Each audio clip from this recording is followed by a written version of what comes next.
Bonjour et bienvenue dans Solipulse, le rendez-vous qui aide les associations à lever des fonds. Je m'appelle Émilie Jodzi et je suis ravie de vous retrouver.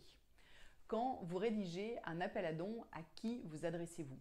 Vous ne pouvez pas vous adresser à tout le monde, ça perdrait d'efficacité. Donc, il est important que vous puissiez vous adresser à votre donateur type. Et aujourd'hui, je vais vous aider à dresser le portrait robot de votre donateur type. Bien sûr, ce portrait robot ne doit pas sortir de votre imagination, mais être vraiment fondé sur votre base de donateurs et être établi sur des éléments le plus tangibles possible. À savoir que par rapport à votre panel de donateurs, vous n'aurez peut-être pas qu'un seul donateur type et que l'exercice que je vous propose aujourd'hui sera à répéter en fonction de différentes catégories de donateurs que vous aurez pu identifier. Donc, pour dresser votre portrait robot, enfin le portrait robot de votre donateur type, je vous propose de vous intéresser à une grosse quinzaine d'items différents. Les premiers items concernent la fiche d'identité de votre donateur ou donatrice, bien sûr, type. Donc pour ça, les premiers éléments, vous allez donner un prénom et un nom à votre donateur type. Vous vous adressez à une vraie personne, donc vous devez être en capacité de nommer cette personne-là. Ensuite, vous allez donner un âge, un lieu de résidence et un genre à votre donateur type. Vous allez également définir son activité et son niveau socio-professionnel. Une fois que vous avez fait cela, vous allez mettre un visage sur votre donateur type. Donc vous allez trouver la photo qui, selon vous, personnifie le mieux votre donateur type. Vous avez sa carte d'identité. Vous allez maintenant vous intéresser à qui il est.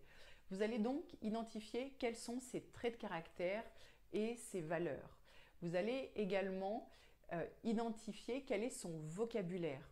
Quels sont les mots qu'il emploie. Et ça, c'est très important parce qu'ensuite, vous pourrez réemployer son vocabulaire quand vous vous adresserez à lui et cela vous permettra de toucher plus facilement votre donateur, vos donateurs en employant le même vocabulaire qu'eux.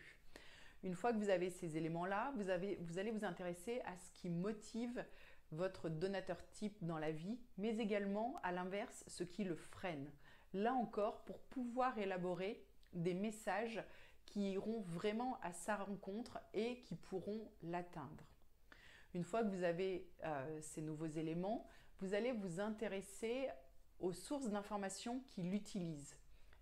Ce seront autant de canaux qu'ensuite vous pourrez utiliser quand vous chercherez vous aussi à l'atteindre parce que vous saurez que c'est des canaux d'information qui sont utilisés par votre donateur type.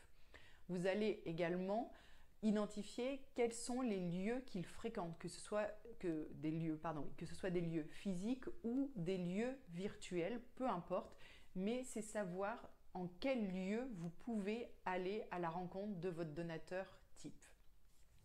Une fois que vous avez ces éléments-là, vous allez maintenant vous intéresser à la relation que vous avez avec votre donateur type. Donc, est-il abonné à votre newsletter ? Vous suit-il sur les réseaux sociaux et si oui, sur quel réseau vous suit-il? C'est important que vous puissiez l'identifier.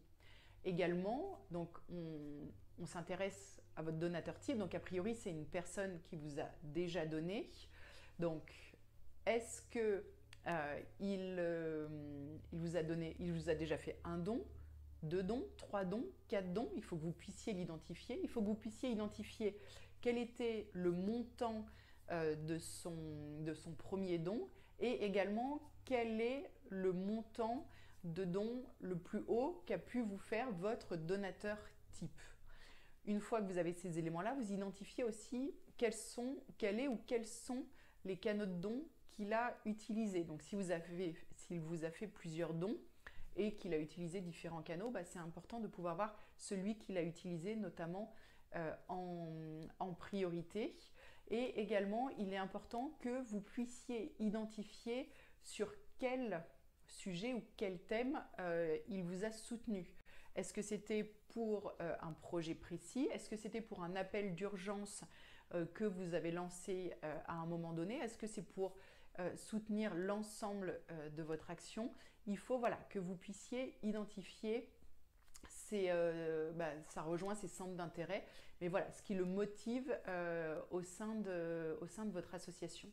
Donc avec l'ensemble de ces éléments-là, vous avez dressé le portrait robot de votre donateur type.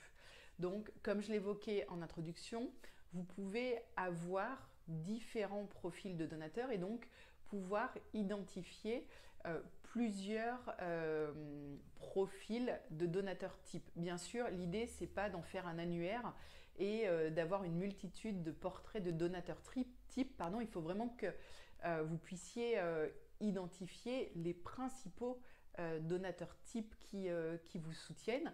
Et vous pouvez aussi envisager de définir le portrait type d'une personne qui vous suit mais qui ne vous a encore jamais soutenu, parce que là, ça va vous permettre également d'aller chercher, si je puis dire, cette personne-là et de l'encourager d'autant plus facilement à vous soutenir. Voilà, vous savez tout. J'espère que ce contenu vous aura plu et surtout qu'il vous aura été utile. Si vous avez des questions, des remarques, je vous donne rendez-vous en commentaire. N'hésitez pas à diffuser largement. Je serai très contente que ce contenu puisse aider le maximum de personnes possible. Et nous, on se retrouve la semaine prochaine. D'ici là, prenez soin de vous. À bientôt!